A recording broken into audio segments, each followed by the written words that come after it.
Bismillahirrahmanirrahim.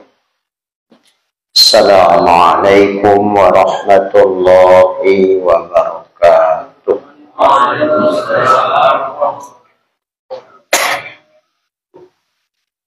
Limardatillahi subhanahu wa ta'ala wa hidayatihi wa inayatihi wa taufiqihi. ثم إلى حضرة النبي المصطفى محمد رسول الله صلى الله عليه وسلم وعلى آله وأصحابه وأزواجه وأهل بيته أجمعين ثم إلى جميع مشايخنا وأساتذنا ومرشدنا ثم لوالدينا خصوصا لمؤلف هذا الكتاب. الفاتحة. أعوذ بالله من الشيطان الرجيم. بسم الله الرحمن الرحيم. الحمد لله رب العالمين الرحمن الرحيم مالك يوم الدين إياك نعبد وإياك نستعين اهدنا الصراط المستقيم صراط الذين أنعمت عليهم غير المغضوب عليهم ولا الضالين. آمين.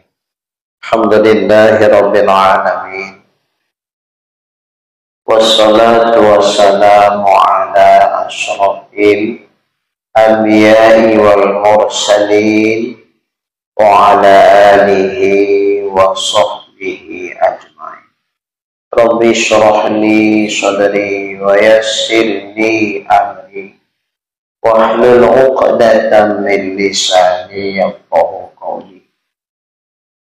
قال المؤلف رحمه الله تعالى وأدام نفعنا بعلومه في الدارين آمين. ثم قال اللهم هداية للصواب ya Rabbal Alamin.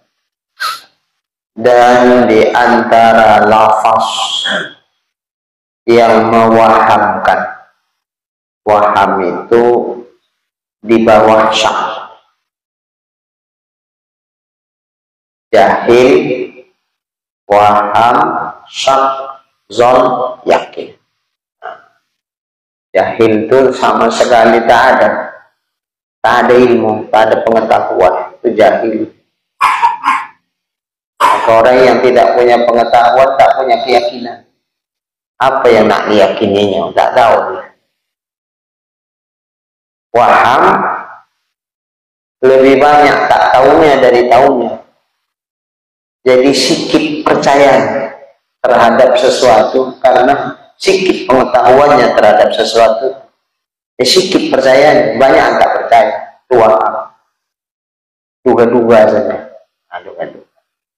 Syak 50-50, antara tahu sama tak tahunya sama boran. Maka percayanya separuh, tak percayanya pun separuh. Zon, banyakan percaya karena banyakan tahu dia. Tapi ada tak tahunya, yang tak tahunya itulah bikin dia ragu. Tapi karena banyak tahunya, banyak pula percayanya. Tapi ada tak percayanya, walau sikit. Yakin, itu baru tahu betul. Yakin itu tahu betul, adalah ma'rifah. 100% dia tahu. Maka 100% lah keyakinan. Nah, untuk tauhid, masalah iman, jahil, zon, syak. Jahil, waham, syak, zon, kafir semuanya. Kafir semua. Intinya ada tak percaya, kafir. Yang baru lulus, yakin betul. Yakin betul. Waham ini sekedar duga-duga saja. Di antara lafaz yang mewahamkan, yang mendugakan, yang memberi kesan yang menyebarnya viral gitu ya, viral. Kalau sekarang bilang viral ya, yang masyhur atas perkataan orang awam, maujud fi kulli wujud, dia ada pada tiap-tiap yang ada, ia pada tiap-tiap yang ada. Allah itu wujud, maujud pada setiap yang wujud. Kalimat ini, lafaz ini memberi kesan, kalau mau agak keren, image.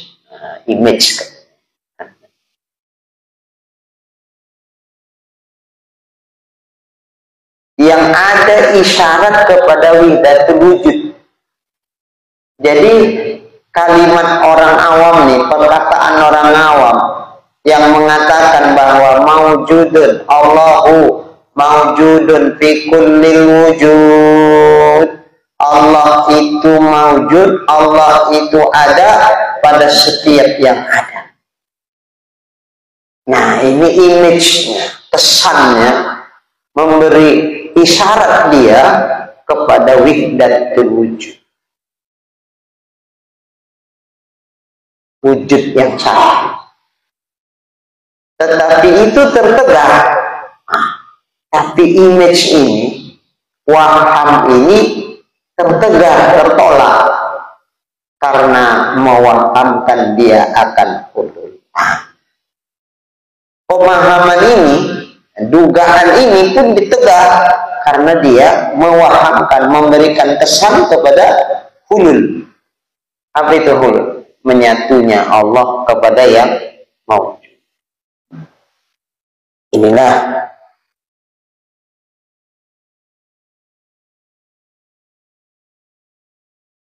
jadi di tengah hulul, menyatu antara Tuhan dengan makhluk. Padahal nggak begitu. Apakah wahdatul wujud atau saniyatul wujud? Wujud alam lain, wujud Allah lain. Atau wujud Allah itulah wujud alam, wujud alam itulah wujud Allah. Nah, ini udah terlalu dalam. Hulul. Cuman kadang-kadang perkataan orang yang sudah syatotoh itu udah tak sadar, saking kan sudah tak nampaknya lagi pada pandangan batinnya wujud yang lain selain wujud Allah, sehingga dibilang semuanya itu Allah. Macam Al-Hallaj di dalam jubahku ini, Allah, ana al-haq, aku adalah Tuhan. Nggak boleh mengatakan begitu di kondisi kita sadar. Haram hukumnya dan bisa membawa kepada kekafiran. Tapi untuk orang-orang tertentu, ketika dia menyelam ke dalam laut, apa yang tampak? Air semua. Mana ada leng-leng? Kemana mata memandang air semua? Atas bawah, kanan kiri air. Orang yang sudah tenggelam dalam laut ma'rifah Allah, sehingga tak nampak lagi di pandangan hatinya wujud yang lain selain Allah, maka dia katakan semuanya Allah. Tapi mabuk, sama kayak orang mabuk jatuh cinta, omaknya pun disangkanya calon istri. Reja dulu gitu enggak sampai gitu lah ya? Enggak ya? Hah? Masih normal? Cintanya masih normal. Enggak sampai kayak Laila Majnun ya? Ada cerita Laila Majnun, tergila-gila ya. Sampai Dinding pun ditengok, nampak wajah dia. Kemana mata memandang yang nampak si beliau, si Laila. Sehingga di luar sadar bercakap sendiri dia tentang si Laila. Kalau ke makhluk orang bisa begitu, maka bagaimana jika ia kepada Allah? Tenggelam sudah hatinya kepada Tuhan, tinggal nggak nampaknya lagi. Yang lain daripada Allah tak nampak lagi, yang nampaknya Allah. Tapi kalau sudah majnun, kalau belum majnun nggak boleh. Cakap orang majnun kan nggak bisa jadi ukuran kan? Ya kita yang nggak majnun dengan tergila-gila sama Allah Ta'ala. Seperti orang tergila-gila kepada manusia, bisa arut-marut cakapnya, bisa entah-hapu-hapu dipebilanginya. Begitulah orang kalau sudah luar biasa jatuh cintanya kepada Allah, sehingga tak nampaknya lagi yang lain di hatinya kecuali Allah. Maka semuanya Allah. Seperti dipandang apapun, semua nampak dia. Kita tak bisa salahkan dia, namanya cakap orang mabuk. Cuman kenapa al-alas dihukum bunuh? Karena cakap dia membahayakan buat orang lain. Tidak bahaya buat dia, tapi bahaya buat orang awam yang mendengarnya. Nanti orang salah paham. Makanya udahlah, menyelamatkan orang banyak, dikorbankan yang satu. Nah, kalau diri hukum kan mengorbankan satu demi menyelamatkan yang banyak. Jadi yang menghukumnya hukuman mati tak bisa juga kita salahkan. Yang dihukum mati pun tak bisa kita salahkan dari kacamata itu ya. Berarti dari kacamata syara dia salah, maka dipenggal. Dari kacamata dianya dia kita bisa salah. Orang mabuk cuman lah.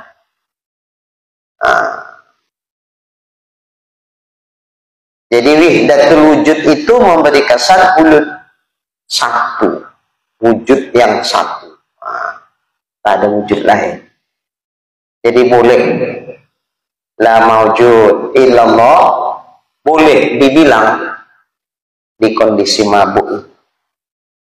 Tapi kalau tidak di kondisi mabuk, jangan kita bilang. Nanti betul-betul kita yakinkan orang itu Tuhan. La maujud illallah, nggak ada yang ada kecuali Allah. Padahal dalam posisi sadar begini. Jadi kalau nggak ada yang wujud selain Allah, jadi kita Allah lah. Rusak nggak akidah? Rusak kalau dalam kondisi sadar. Tapi dalam kondisi sudah tak sadar dia fana, bahkan fana fil fana. Fana di dalam fana. Dia fana pun dia fana. Tak tahu dia dirinya fana. Itu namanya barokah. Ada istilah-istilah begitu. Kaum sufi membuat istilah-istilah. Fana fil fana. Fana di dalam fana. Sehingga tak tahu lagi dia yang lain. Yang tahu dia cuma Allah saja. Udah mabuk dia. Nah, kalau dalam kondisi seperti itu ungkapan perasaan itu. Yang nggak boleh diungkapkan kalau tidak dalam kondisi mabuk. Nah, makanya yang bagus orang yang sanggup menahan, memblokir rasa batin itu. Nah, maka kaum sufi itu pun ada yang sanggup memblokir, ada yang tak sanggup, meluap-luap dia sehingga ngoceh nggak karu-karuan. Isi hatinya keluar semuanya, tak sanggup dia membendungnya. Ada yang sanggup membendungnya. Yang sanggup membendung inilah dia berada di antara dua, berada di antara hakikat dan syariat. Jadi hakikatnya itu diblokirnya dengan syariat, sehingga keluarnya cantik. Keluarnya cantik, bagus. Orang awam itu mendengarnya masih bagus. Nggak lari dari kaji, nggak lari dari kajian-kajian kaidah tauhid. Itu yang bagus. Kalau yang mabuk-mabuk ini, yang meluap-luap, nggak sanggup lagi menahan perasaan, itu nggak bisa dia. dia tegak di hadapan orang awam, bahaya. Nah, itu bahaya. Nah, makanya akhirnya diputuskanlah dihukum mati. Tapi kita yang tidak di makom ini, jangan coba-coba kita bilang nggak ada yang ada nih, yang ada cuma Allah. Jadi Bapak Allah, iya aku Allah, Bapak pun Allah. Nah, itu kafir ini. Kenapa dia bilang dikafirkan? Dalam kondisi macam begini sadar kita begini, masa pula makhluk dibilang Allah? Tapi dalam kondisi fananya, bakok bahkan panak di dalam panak sudah, ya macam orang yang mabuk kepayang, tergila-gila tadi lah sama Laila Majnun itu. Sampai gila dia memikirkan si Laila, nggak bisa tidur, nggak enak makan, nggak bisa tidur. Di mana mata memandang yang nampaknya si Laila saja. Tertidur pun dalam mimpi yang nampak si Laila saja. Sampai saking tergila-gilanya, ngocehnya pun sudah si Laila saja. Ada. Nah, orang yang sudah sampai ke makam macam beginilah ke Allah tuh, tak bisa kita hukum. Nggak bisa dihukumi dia. Tapi kalau dalam kondisi sadar dia bercakap begitu, baru kena dia. Dan sesungguhnya telah khilaf ulama, beda pendapat ulama pada wujud itu, adakah dia ainul maujud atau selainnya? Apakah wujud itu diri dari maujud itu, ataukah wujud itu lain dari ain maujud itu? Ainul maujud itu siapa? Zat. Ainul maujud itu maksudnya zat. Apakah wujud itu diri dari zat itu sendiri, atau wujud itu lain dari zat? Ini beda pendapat ulama. Berkata Imam Asy'ari, al-wujud itu ainul maujud. Wujud itu ya zat itu sendiri. Zat itu ya wujud itu. Wujud itu ya zat itu. Tentu kan kita berpikirnya begini, ya kalau wujud itu zat, sementara kita sekarang mau membahas sifatnya zat. Kita kan bahas sifat ini, bukan bahas zat nih. Sifat dari zat. Kan sifat 20 yang wajib diketahui. Pertama sifat wujud, qadim, baqo, dan seterusnya. Kalau wujud itu adalah zat itu sendiri, ya ngapain dibahas wujud lagi? Berarti kalau gitu wujud bukan sifat. Tapi kenapa dia dimasukkan ke 20 sifat? Termasuk 20 sifat yang wajib. Kalau memang wujud itu adalah ainul maujud itu, zat itu sendiri. Kalau begitu, kalau wujud itu zat, berarti wujud bukan sifat. Kalau wujud bukan sifat, kita bahas sifatnya, bukan bahas zat. Jadi bukan 20 lah, 19. Nah kan gitu kan? Enggak 90 lah, enggak 20 lah. Sifat yang wajib bagi Allah, yang wajib diketahui, ada 19 sifat. Wujud nggak masuk. Kenapa? Karena wujud itu ainul maujud. Zat itu sendiri.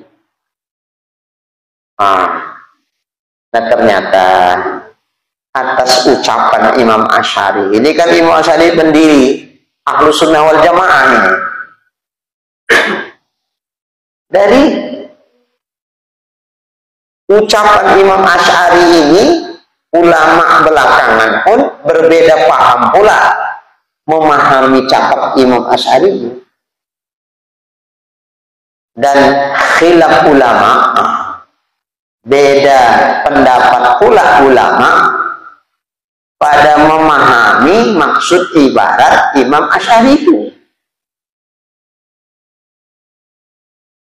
Kata sebagian, maksud Imam Asy'ari itu begini, itu enggak kayak gitulah, kayak ginilah. Beda pendapat. Maka sebahagian mereka siapa nih? Ulama. Ada yang berpaham, memahami maksud ibarat Imam Asy'ari itu, bahwa wujud itu adalah ainul maujud. Wujud itu adalah zat itu sendiri. Maka sebahagian ada yang memahami cakap atau maksud ibarat Imam Asy'ari itu mengekalkannya atas zohirnya. Nah, dia berpegang kepada zohir ibarat itu. Ya udahlah, Imam Asy'ari bilang wujud itu ainul maujud, wujud itu adalah diri zat itu sendiri, ya wujud sama dengan zat, dah titik. Kan begitu cakap Imam Asy'ari, ya udah begitulah. Jangan ditakwil lagi, jangan kemana-mana lah dari kan. Begitu kalimatnya, begitulah. Jangan lari-larikan kemana-mana. Berarti dia mengambil zohir ibaratnya. Lalu kalau memang wujud itu adalah diri zat itu sendiri, kenapa wujud dimasukkan 1 dari 20 sifat? Nah, janganlah bilang 20 sifat yang wajib yang diketahui 19. Nah, itu gimana pula itu? Oh, para pun punya alasan. Katanya, maka dihitung wujud itu adalah sifat. Salah satu dari 20 sifat yang wajib bagi Allah. Dihitung dia adalah sifat tasamu. Tasamu itu apa ya? Adalah toleransi aja lah. Bosar-bosarkan lah. Udahlah, maklum-maklum saja lah. Tasamu. Nerimo saja lah.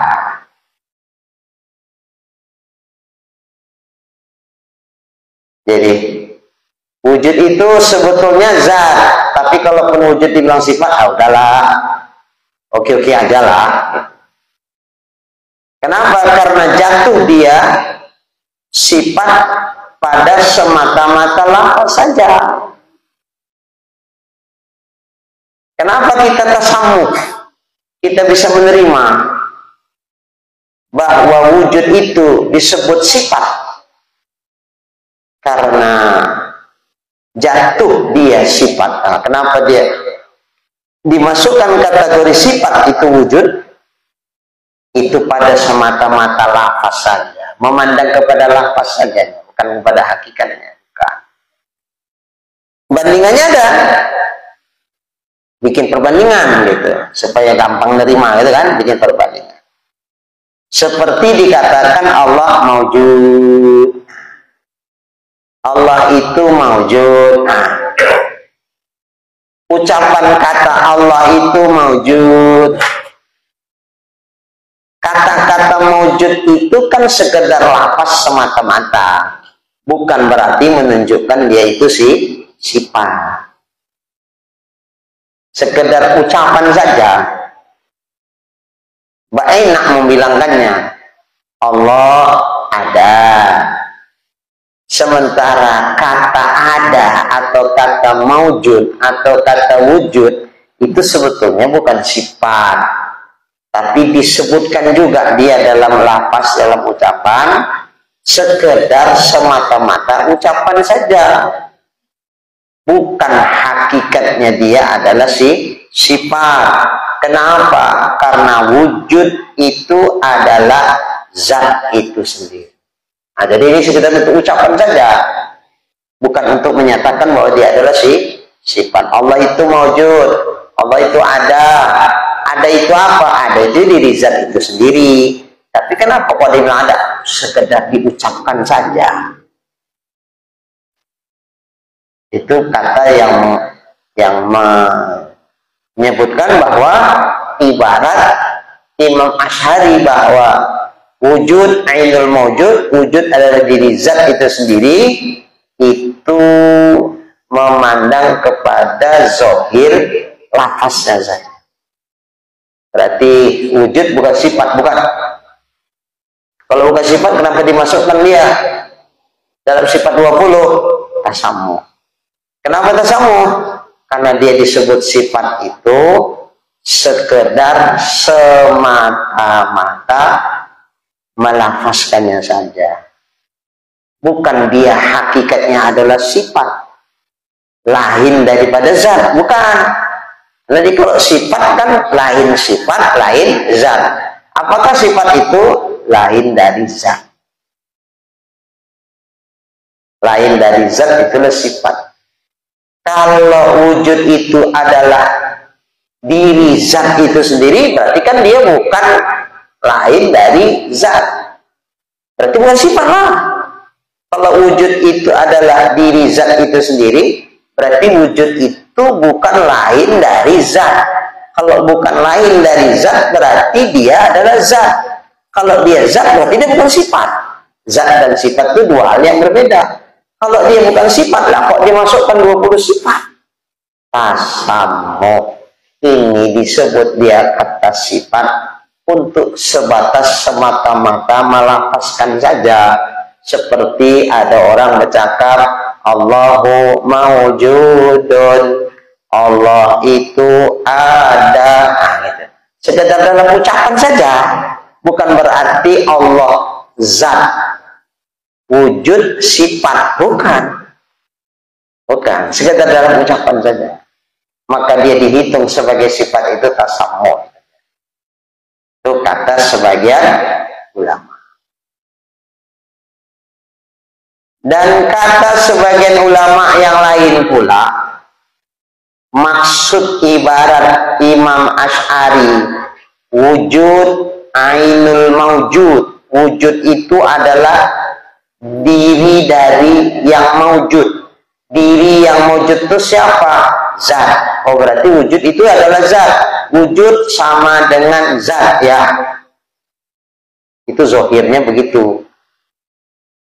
Tapi apakah mereka memahami ibarat Imam Asy'ari itu berdasarkan zahir lafaz Imam Asy'ari, zahir ibarat Imam Asy'ari? Nah, pendapat yang kedua ini tidak. Bahwasanya wujud itu tidak dia lebih atas zat pada hari. Sekira-kira sah dilihat. Jadi maksud Imam Asy'ari menurut mereka nih, bahwa wujud ainuz zat, wujud itu adalah diri dari zat itu sendiri. Maksudnya ini bukan tasamuh, dia dihitung sebagai sifat, bukan. Kata mereka, maksud Imam Asy'ari itu dengan ucapan maujud, nah, wujud adalah ainuz zat. Kata mereka bahwasanya wujud itu tidak dia lebih atas zat. Tidak lebih atas zat berarti kan bukan sifat juga. Yang lebih atas zat itu sifat. Ini tidak juga lebih atas sifat. Nah, yang lebih daripada zat bukan. Tapi ini maksudnya dia tidak lebih atas zat pada kharij, tapi pada zihir, iya. Lain zat, lain sifat. Tapi pada kharij itu apa? Indra itu kharij. Dia tidak lebih atas zat. Dia bukan lain dari zat. Ini zat, ini sifat. Bukan. Dia bukan lain daripada zat. Dia bukan lebih daripada zat. Tidak lebih dari zat di situ maksudnya pada kharij, pada indra. Iya, sekira-kira sah dilihat. Kita bandingkan dengan sifat ma'ani. Nah, baru bisa dia. Kalau nggak ada perbandingannya, poning kepala. Nah, sifat ma'ani, kudrat, iradat, ilmu, ayat, sama, basor, kalam. Ini 7 sifat ma'ani itu sesuatu yang maujud. Dia adalah lebih atas zat pada kharij. Dia lebih atas zat pada kharij. Maksudnya apa? Lain zat, lain sifat. Sama-sama wujud nih. Zat wujud, maujud, sifat ma'ani wujud. Maka sifat ma'ani disebut sifat wujudiyah. Apa itu sifat wujudiyah? Maujud pada kharij, maujud pada zihir. Sekira-kira disingkapkan Allah Ta'ala lah hijab dari kita, seperti zatnya bisa kita lihat, laisa kamitslihi syai'. Nah, sifat ma'ani Allah yang 7 ini pun bisa kita lihat, seperti zat bisa dilihat, sifat ma'ani itu pun bisa kita lihat. Tapi sifat ma'ani Allah itu ada pada zat. Bukan ini zat terpisah, ini sifat ma'ani. Bukan. Sifat itu qaimun bizati. Makanya definisi sifat ma'ani itu selalu kan sifatun wujudiyatun qaimatun bizatillahi ta'ala. Semua gitu, coba perhatikan. 7 sifat nih, begitu semua definisinya. Tinggal memandang ta'alluqnya aja beda. Nah, kalau misalnya iradat yukhassisu gitu, mentahsis biba'dima yumkin, nah, gitu. Dengan sebagian biba'dima yumkin, sebagian yang mungkin atas. Nah, kalau qudrat mengijaz atau mengidah, itu untuk membedakan antara iradat, qudrat, ilmu, ayat nggak ada takluk kan, kemudian sama basar, alam. Itu membedakannya hanya takluknya saja. Beda takluknya di ujung maka beda ada definisinya. Tapi kalau definisi pokoknya, semua sifat ma'ani pasti sifatun wujudiyatun qaimatun bizatillahi ta'ala. Semua begitu. Biar iradat, qudrat, ilmu, hayat, sama basar, kalam. Begitu semua. Tidak ada bedanya. Kenapa? Ya karena memang 7 sifat ini sifat wujudiyah. Sifat yang ada. Tapi adanya sifat itu qaimatun bizatillahi ta'ala. Dia berada pada zat Allah.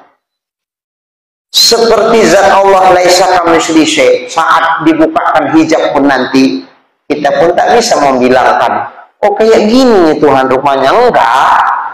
Namanya laisa kamitslihi. Jadi zat Allah laisa kamitslihi syai'. Sifat-sifat Allah pun laisa kamitslihi syai'. Keberadaan sifat Allah yang ma'ani tadi ada pada zatnya Allah pun laisa kamitslihi syai'. Tidak sama seperti keberadaan sifat ma'aninya makhluk pada zatnya makhluk. Apa contoh sifat ma'ani makhluk? Seperti warna. Ini warna ambal ini hijau. Itu sifat makhluk. Ambalnya ini zat makhluk. Sifat makhluk boleh dibilang arad. Zat makhluk boleh dibilang jirid. Nah, arad pada jirid, sifat makhluk pada zat makhluk, seperti apa keberadaannya? Macam yang kita tengok ini lah, hijau pada karpet nih. Hijaunya itu sifat, karpetnya apa? Ambalnya ini zat. Cuman zat baru, seperti juga hijau itu sifat baru. Nah, kita tahu macam mana nak kita mengetahui keberadaan sifat baru pada zat baru, ya seperti hijau pada ambal. Lalu pertanyaannya, apakah sifat Allah yang maujud di 7 sifat ma'ani itu berada pada zat Allah yang juga maujud seperti hijau pada ambalnya? Oh tidaklah. Tapi Allah mukhalafah. Mukhalafah di hadis beda dengan makhluk. Apanya Allah beda makhluk? Allah beda, zat Allah berbeda dengan zat makhluk. sifat-sifat Allah berbeda dengan sifat makhluk, af'al Allah beda dengan af'al makhluk. Termasuk satu lagi kalau nak kita tambah, keberadaan sifat wujudiyah Allah pada zat Allah juga laisa kamitslihi syai', mukhalafah dengan makhluk. Kalau nak ditambah itu dah. Jadi nanti kita membayangkan jadi nanti waktu kan ini zat Allah wujud, sifat ma'ani Allah pun wujud. Di mana wujudnya? Pada zat. Terus ngayal kita. Jadi nanti waktu kita menengok zat Allah, nampak kita lah sifat Allah pada zat. Iya, perasaan awak macam warna pula lengket itu. Ya masih kita samakan lah sifat Allah dengan makhluk. Keberadaan itu laisa kamitslihi syai'. Jadi macam mana? Nggak bisa dibilang macam mana. Pokoknya tidak macam makhluk. Macam mana hakikatnya? Nanti insya Allah kita lihat.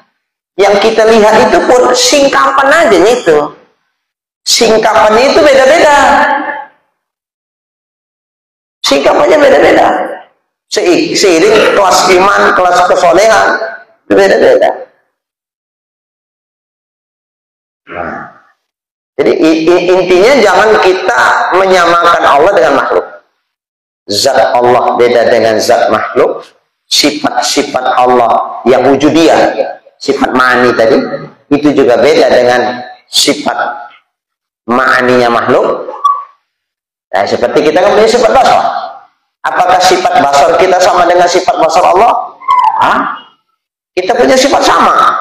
Lalu apakah sifat sama kita sama dengan sifat samanya Allah? Tidak. Kita punya sifat kalam. Apakah sifat kalam kita sama dengan sifat kalamnya Allah? Tidak. Kita juga hayat. Apakah hayat kita sama dengan hayat Allah? Beda. Kita punya ilmu. Apakah sifat ilmu kita sama dengan sifat ilmu Allah? Beda. Maka sifat ma'ani makhluk berbeda dengan sifat ma'aninya Allah. Zatnya makhluk berbeda dengan zatnya Allah. Di mana ada sifat ma'ani itu?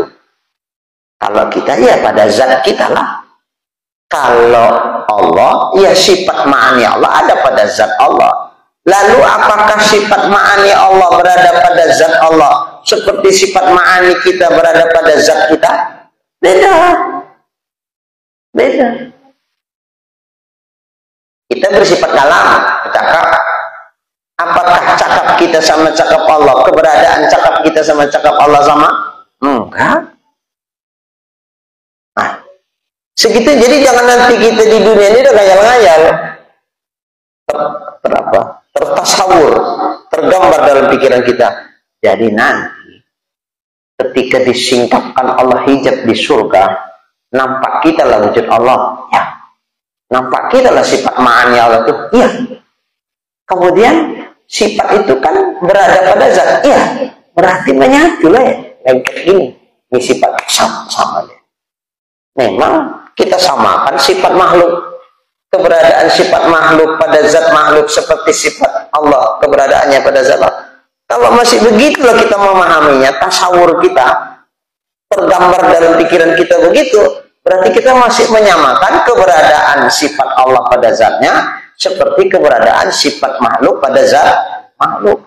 Ya, berarti masih belum mukhalafah Allah di situ. Padahal Allah mukhalafah lil. Hati-hati. Kadang-kadang setan itu untuk tak ada syukur di sini. Enggak. Iya. Pikirnya terus, nyambung. Karena samberannya luar biasa. Nah, kita kalau sudah ada penyakit was-was, itu setan nyamberkannya itu luar biasa. Jadi kalau begini, rumah, kayak mana tuh? Kayak mana tuh? Itu. Nah, jadi dengan kita ngaji tauhid ini, ketika kita paham, ada itu dong. Setan ya kau tuh, udah selesai. Nah, karena setan mau tuh, allazi yuwaswisu fi sudurin nas, mewaswaskan dalam hati manusia. Nanti dicakap-cakapkan setan, dijatuh-jatuhkan, dikhotir-khotirkan, dilintas-lintaskan dalam pikirannya. Begini itu Allah tuh nanti. Waktu kau tengok dia, kau tengok kan sifatnya. Jadi sifat Allah pada zatnya itu ya ginilah. Kan dia berada pada zat, sifat itu ya menyatu lah pokoknya nanti.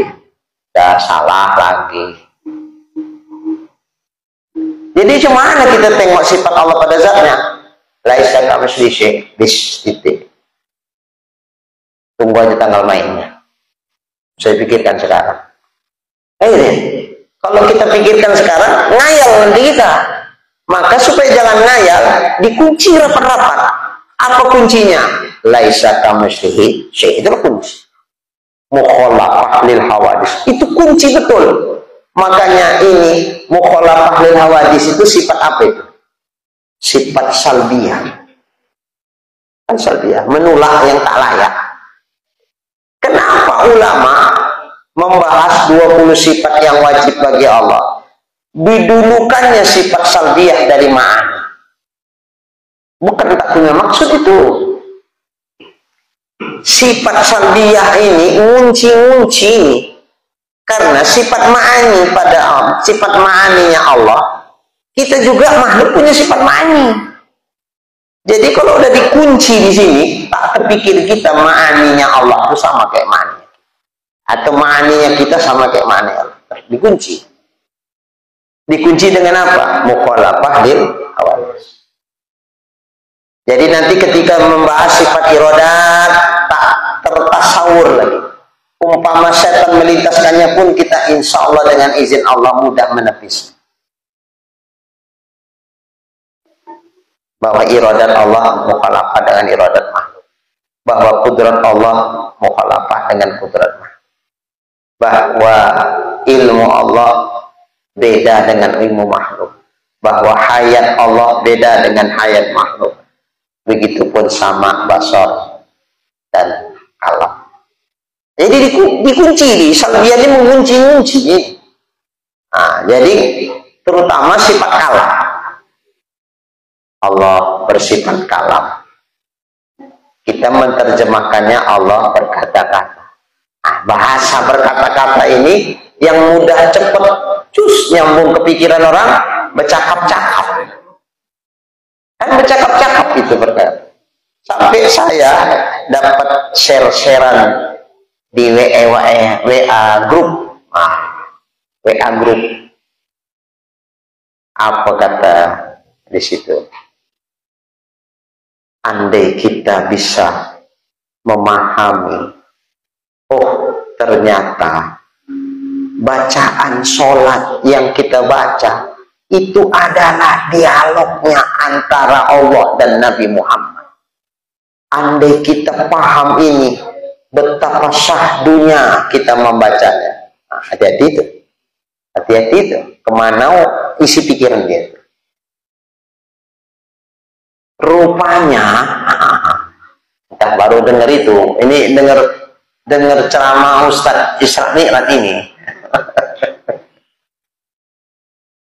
Rupanya, bacaan sholat di tahiyat itu dialognya antara Allah dan Nabi Muhammad.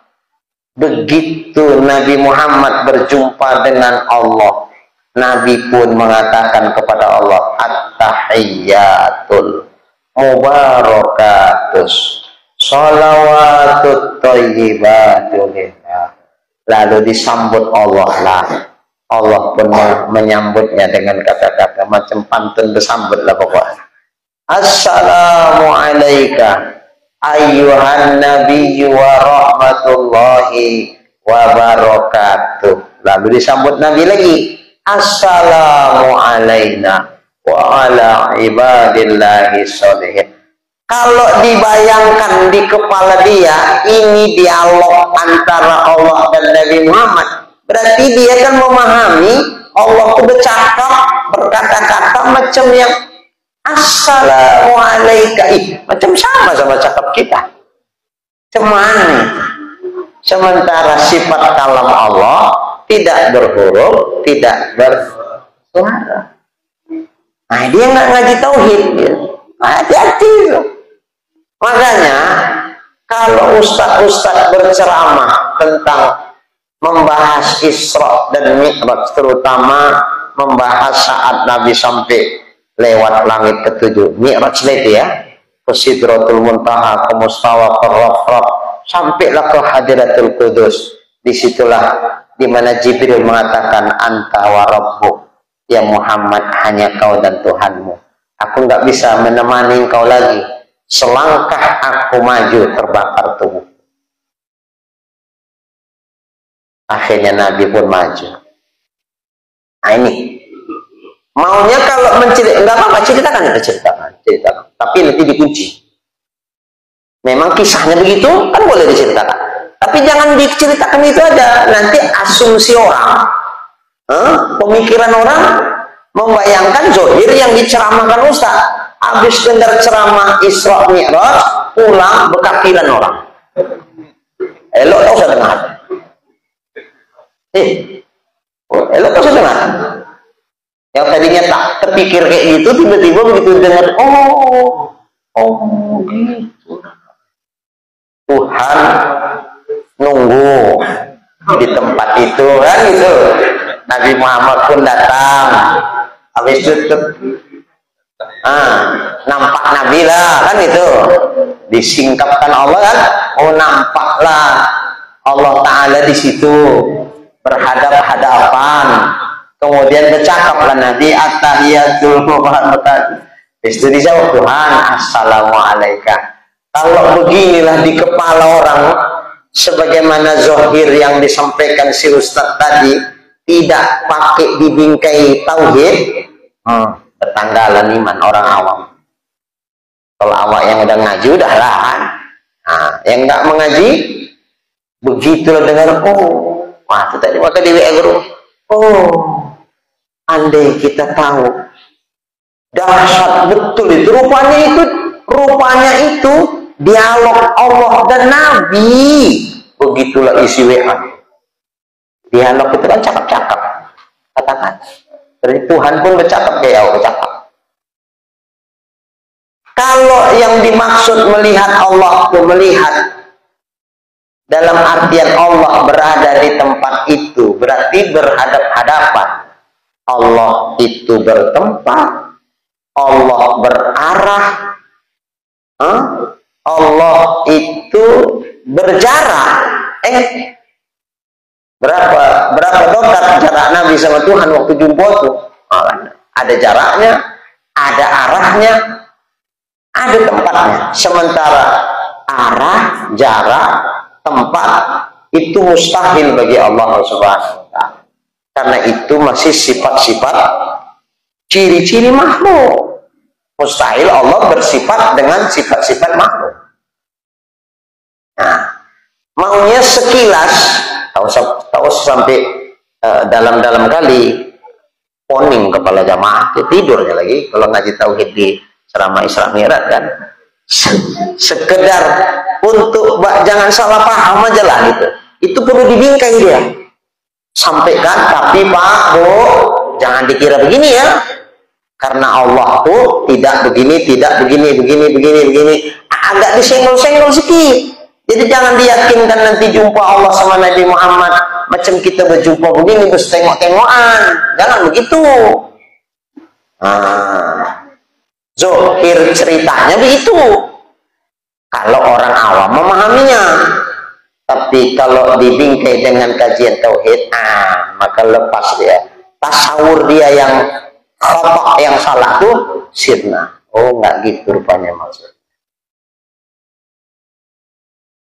Begitu juga ketika saat menceritakan tentang bahwa nikmat yang paling besar dari bahkan nikmat surga sekalipun, serasa seolah surga menjadi sirna nikmatnya ketika saat menikmati melihatnya zat Allah Ta'ala. Ini pun hati-hati mencakap-cakapkannya itu. Melihat zat Allah Ta'ala, bukan Allah di situ, kitanya. Kita baru dapat izin dari Allah untuk bisa melihat zatnya ketika saat kita di surga. Saat kita di dunia enggak. Jangankan kita, Nabi Musa minta aja pun enggak dikasih sama Tuhan. Nabi, Allah hanya mengizinkan kepada Nabi Musa hanya mendengar kalamnya, tapi tidak untuk melihat zat. mendengar kalam ini pun juga hati-hati. Bukan begini. Oh, ini rupanya cakap Tuhan. Oh, gitu. Saat ini, sebelum ada apa-apa, yang ada hanya Allah saja. Apakah Allah sudah bersifat kalam? Oh, karena sifat kalam Allah sama seperti zatnya. Zatnya qadim lagi baqo. Maka semua sifat ma'ani Allah termasuk sifat kalamnya yang qadim lagi baqo. Berarti sebelum ada makhluk sifat kalam sudah ada? Sudah. Allah sudah bersifat kalam? Sudah. Diciptakan makhluk. Bah. Apakah Allah bersifat kalam? Iya, namanya kalamnya qadim. Iya. Cuman makhluk tidak mendengar kalam Allah. Tidak mendengar, dimaksud itu apa?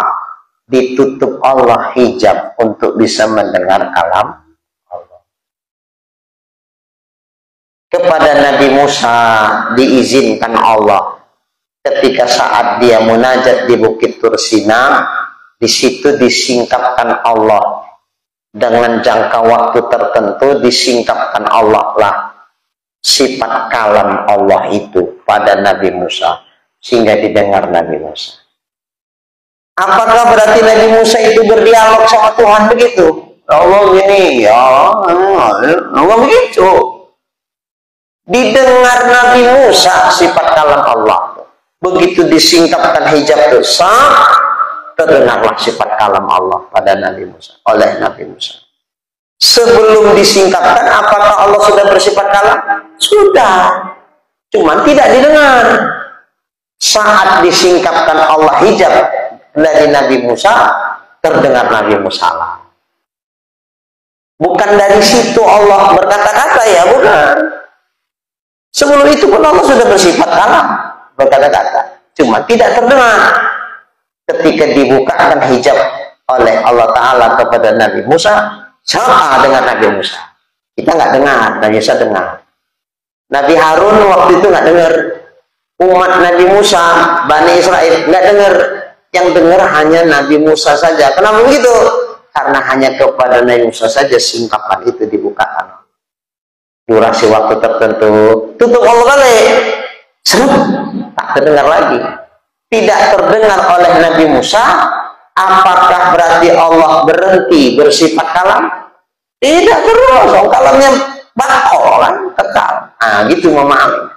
Jadi misalnya durasinya kita bilang 1 hari 1 malam umpama.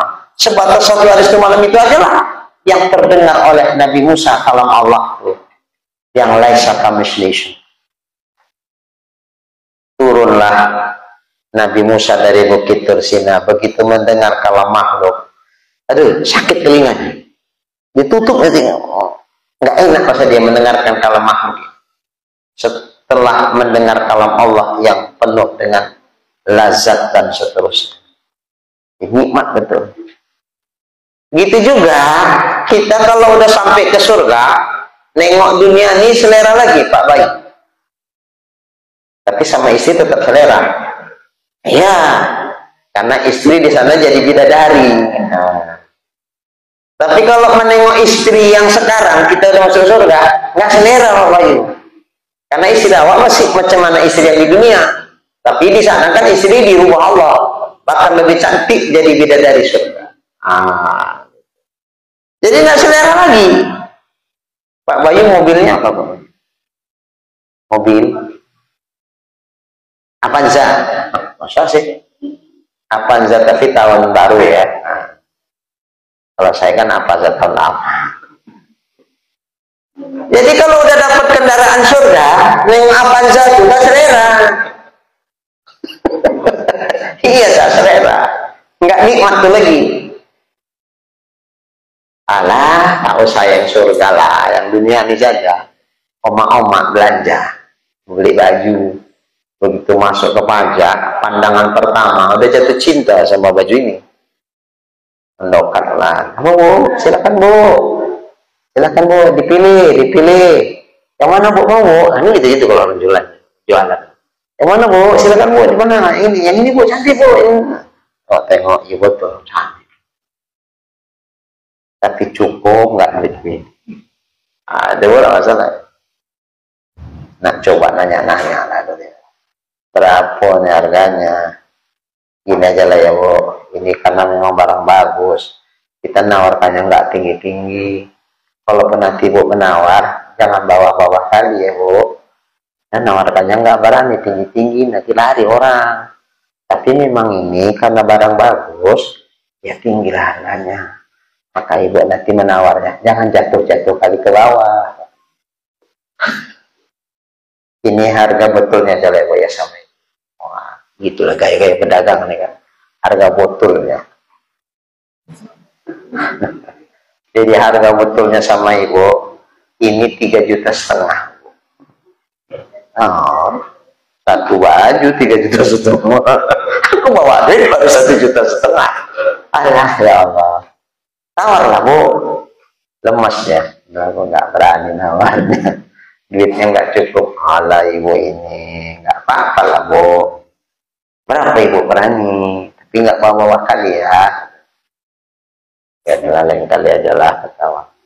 Ya udahlah nggak apa-apa. Karena udah jatuh cinta dengan ini. Nengok yang di bawah ini nggak ada selera. Terakhir Pak Bayu diputar-putar satu pajak tuh tak jadi boli. Tak jadi boli. Nggak ada selera. Selera itu tapi duit kurang. Nah, itu lagi. Itu baru masih baju yang di dunia. Apalagi udah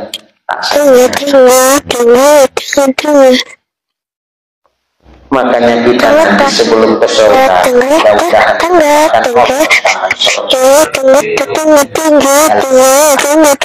Raudhah min Riyadil Jannah. Kalau di sana udah hapus nyawa dan tawa tinggal ke rumah gedung mewah, tinggal ke istri pusing karena bisa nawa. Tapi kalau di sana tersiksa, teringatlah mana nah kita ada pula orang pengirim-ngirim sama ayah. Awal teringat itu. Masya Allah. Tapi sehebat apapun nikmat surga itu dibandingkan nikmat saat disingkapkan Allah ijab melihat Allah Ta'ala, itu nggak ada apa-apa. Sirna itu nikmat surga. Tapi begitu ditutup lagi hijab itu, ditutupkan balik sama Allah. Kehilangan kita baru. Ya pencarian.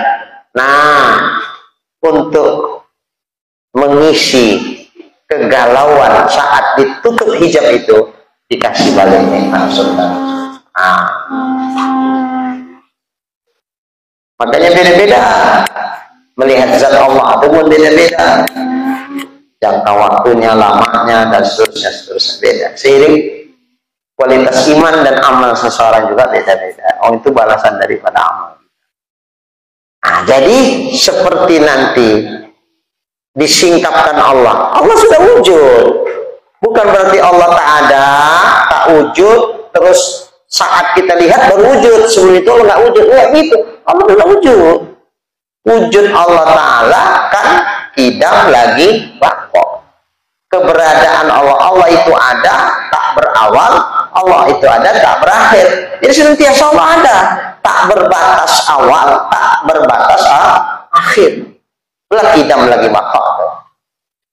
Cuman kitanya yang tertutup hijab, nggak bisa kita lihat. Tapi nanti diizinkan Allah Ta'ala kepada kita melihat Allah itu, dibukakan hijab itu saat kita di surga. Kita berada di surga, Allah tidak bertempat, kitanya di surga.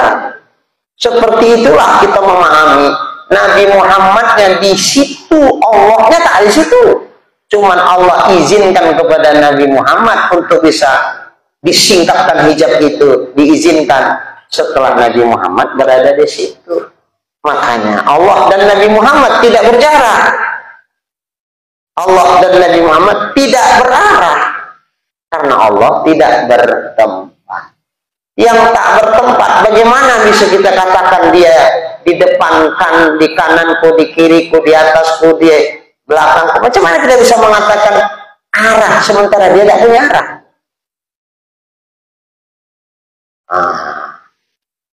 Nah, jadi kita buang pikiran-pikiran itu. Makanya setan pun jangan leluasa mengkhatir-khatirkan dalam pikiran kita dan terjebak kita dengan khatir-khatir itu. Ini kunci ini penting kali ini. Mukhalafah lil awadis. Dalilnya laisa kamitslihi. Itu kunci itu. Baik, balik ke pokok pembahasan. Jadi kata mereka yang dimaksud Imam Asy'ari wujud ainul maujud itu maksudnya bahwasanya wujud itu tidak dia lebih atas zat, betul, tapi tidak lebih atas zat itu pada harij, pada indera, sehingga sekira-kira bisa dilihat wujud tuh, seperti bisa dilihat kudrat Allah, bisa dilihat iradat Allah, seluruh sifat mani. Enggak sampai ke tingkat itu, enggak.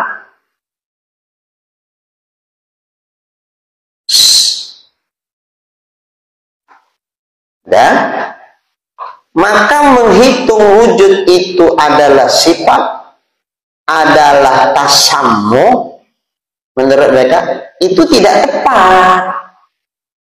Karena sifat itu memadai padanya selain mausuf. Kata sifat, sesuatu bisa kita bilang dia adalah sifat, asal pokoknya dia bukan mausuf. Gitu. Sesuatu kita sebut dia sifat, asal dia bukan zat, ya sifatlah itu. Sekalipun dia tidak lebih pada harij, sekalipun dia itu tidak dikatakan lain daripada zat pada harij, nggak sampai bisa terlihat wujudnya. Walaupun dia tidak terlihat wujudnya, tapi bolehlah dia dihitung sebagai sifat, karena makna sifat itu adalah selain daripada zat.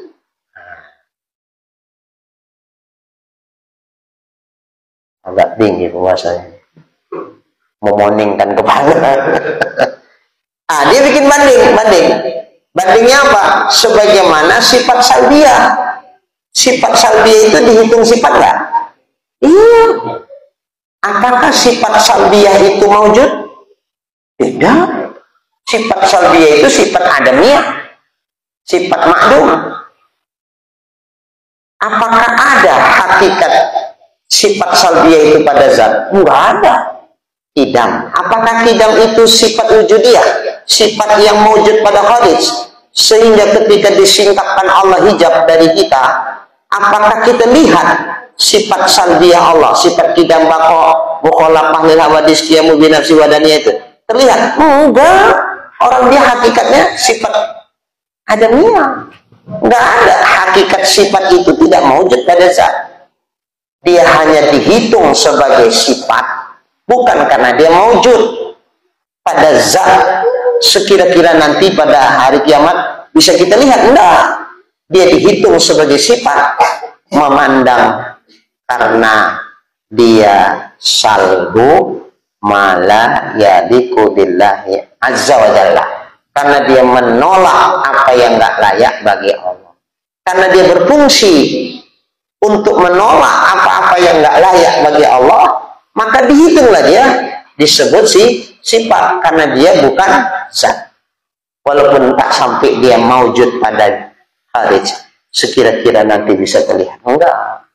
Nah, kalau pada sifat salbiah, walaupun hakikat sifat salbiah itu tidak maujud pada zat Allah, tapi kita menghitung sifat salbiah itu sifat. Begitu juga lah kita menghitung sifat wujud itu sebagai sifat. Bukan karena sifat wujud itu dia berdiri sendiri dalam artian lain daripada zat yang sampai mewujud pada haris, enggak. Tapi sifat wujud itu lain dari zat. Karena wujud itu lain daripada zat, maka dihitung dia sifat. Jadi sifat dengan makna bahwa sifat adalah sesuatu yang bukan zat. Kalau sifat itu sesuatu yang bukan zat, berarti wujud apakah dia termasuk kategori sifat? Memandang ini, iya. Cuman dia bukan sifat yang sampai mewujud pada hari. Bandingannya seperti sifat salbiyah. Sifat salbiyah kan tidak mewujud pada hari. Tidak terlihat ketika saat Allah membukakan hijab itu. Nggak terlihat itu, karena dia sifat adamiyah. Tapi dihitungkan dia sebagai sifat, ya. Lah kalau salbiyah begitu, salbiyahnya wujud juga seperti itu. Nah, teman, bisa dipahami. Malamnya agak poning nih. Baiklah, jadi supaya jangan poning kali segini adalah. Mausuf yang disifati, zat maksudnya. Mausuf itu yang disifati. Jadi sifat ini disifat. Yang disifati itu siapa? Yang disifati siapa? Zat. Maka zat itu yang bersifat. Sifat dan yang bersifat. Yang bersifat itu mausuf. Jadi mausuf itu apa? Zat. Nah, mudah-mudahan yang kita kaji malam ini, walaupun agak poning, menambahlah apa yang sudah ada, insya Allah.